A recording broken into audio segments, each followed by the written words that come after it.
అందరికీ నమస్కారం. ఎన్డీఏ కూటమి ప్రభుత్వం ఏర్పడిన తర్వాత అటు కేంద్ర ప్రభుత్వం ద్వారా కానీ ఇటు రాష్ట్ర ప్రభుత్వం ద్వారా కానీ అన్ని రంగాలను విచ్ఛిన్నం చేస్తున్నారు. దాంట్లో ఒక్కొక్కటిగా తీసుకున్నప్పుడు ఎన్ఆర్ఈజీఎస్ నరేగా ఇప్పుడు ఏదైతే ఆయన రామ్జీ అన్నటువంటి పేరు పెట్టారో ఆ పథకం ఒక్కసారి మనం తీసుకున్నప్పుడు 2006లో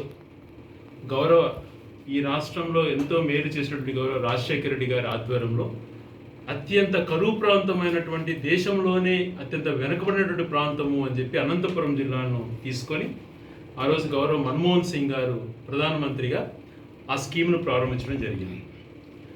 దాని ద్వారా 2006 నుంచి ఇప్పుడు 2025 వరకు దాదాపుగా 19 సంవత్సరాలలో యావరేజ్గా ఈ రాష్ట్రానికి గతంలో ఉమ్మడి రాష్ట్రంలో ఉన్నప్పుడు కానీ రాష్ట్రం విడిపోయిన తర్వాత కానీ తీసుకుంటే దాదాపుగా 2 లక్షల కోట్ల పైగా లబ్ధి చేకూరింది. ఈరోజు గ్రామీణ ప్రాంతాలలో వేసినటువంటి సీసీ రోడ్స్ కానీ డ్రైన్స్ కానీ కట్టుకున్నటువంటి భవనాలు కానీ పేదరికం నిర్మూలించడంలో కానీ కీలక పాత్ర పోషించింది నరేగా. ఆ రోజు ఒక అంతర్జాతీయ నిపుణుడిని డిజైన్ చేయడం కోసం నియమించుకొని అనేక రంగాలలో స్టడీ చేసి గౌరవ కమ్యూనిస్టు సోదరులను ఎక్కువగా ఇన్వాల్వ్ చేసి ఆ రోజు ఉన్నటువంటి సీనియర్ కమ్యూనిస్టు నాయకులను అందరినీ కూడా ముందు పెట్టి బ్రెజిల్కి సంబంధించినటువంటి ఒక అంతర్జాతీయ నిపుణుడితో ఈ స్కీమును డిజైన్ చేసి ఏ రకంగా పేద ప్రజలకు ఎటువంటి అవినీతి లేకుండా డైరెక్ట్గా చేరాలా అన్నటువంటి దాంట్లో డిజైన్ చేసినటువంటి ఒక గొప్ప కార్యక్రమం. ఈరోజు దాదాపుగా మోడీ గారి ప్రభుత్వం వచ్చిన తర్వాత అనేక రంగాలలో ఎన్నో వాటినన్నింటినీ తీవ్రంగా నష్టపరిచారు. అనేక రంగాలలో ఒక సెంటిమెంట్స్ రెచ్చగొట్టుకొని అనేక రంగాలలో దేశానికి నష్టం చేశారు.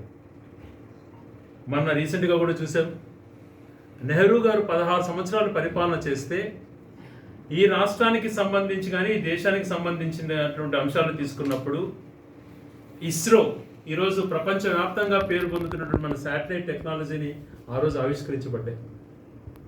ఈరోజు ఈయన చెప్పేటువంటి మంగళయాన్ అన్నటువంటిది కూడా రూపకల్పన దాని ద్వారా ఇస్రో ద్వారా జరిగింది. డిఆర్డిఏ తీసుకున్నా ఈరోజు తేజస్ అనేటువంటి విమానాలు తయారు చేస్తున్నారంటే డిఆర్డిఓ కొన్నాను. ఈరోజు అంతర్జాతీయంగా ప్రపంచవ్యాప్తంగా భారతీయులు టెక్నాలజీలో ముందున్నారంటే, వ్యాపార రంగాల్లో ముందున్నారంటే ఆ రోజు చేపట్టినటువంటి ఐఐటీస్, ఐఐఎంస్.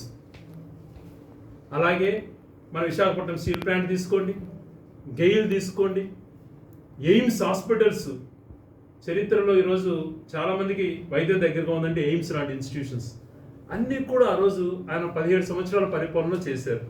మరి ఈయన దాదాపుగా 12 సంవత్సరాలు అయింది మోడీ గారు.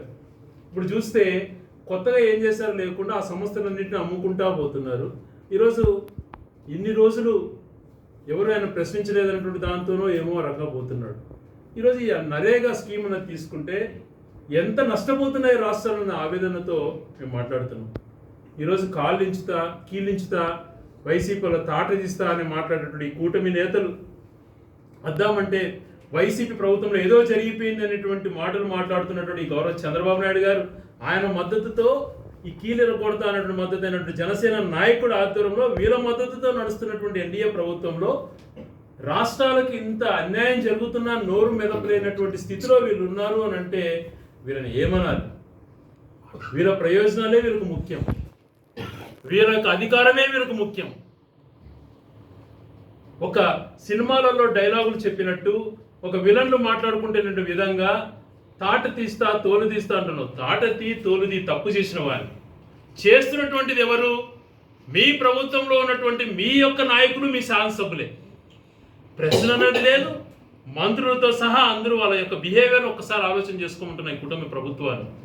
ఏ రకమైనటువంటి అరాచక పాలన చేస్తున్నారో ఒకసారి గమనించుకో.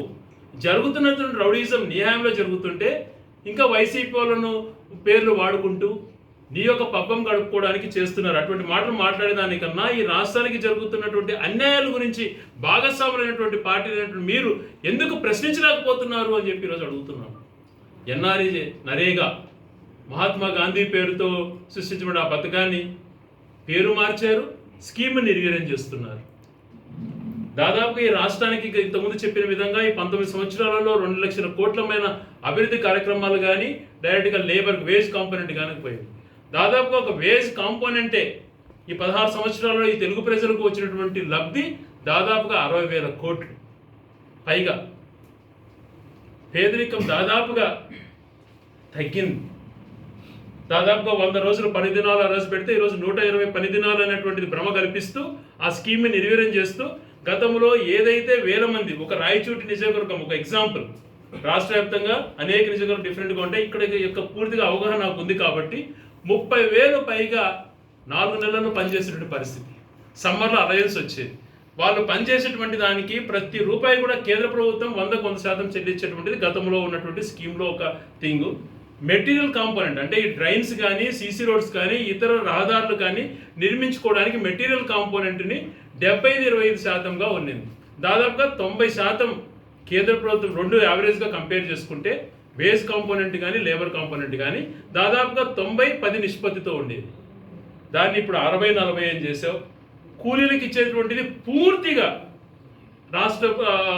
కేంద్ర ప్రభుత్వం గతంలో ఇచ్చేది, ఇప్పుడు రాష్ట్ర ప్రభుత్వం పైన 40% భారం మోపారు. ఈ రాష్ట్రం ఉద్యోగస్తులకు జీతాలు లేక గత 2 సంవత్సరాల నుంచి పేద ప్రజలు నలిగిపోతున్నారు, వితంతులు నలిగిపోతున్నారు. ఒక్క పెన్షన్ ఇవ్వలేనటువంటి పరిస్థితుల్లో వీళ్ళున్నారు. ఈ సిగ్గు లేకుండా వీళ్ళు కేంద్ర ప్రభుత్వాన్ని ఎందుకు ఇలా చేస్తున్నావు, మేము అంత ఇవ్వలేము అని చెప్పి మాట్లాడే పరిస్థితుల్లో వీళ్ళు లేరు. అల్టిమేట్గా నష్టం ప్రజలు. ప్రతి ఒక్కటి ఆ చట్టంలో ఏం పొందుపరిచింది ఎన్ఆర్జీ స్కీమ్లో ఆ చట్టాన్ని పూర్తిగా కూడా చదవడం జరిగింది.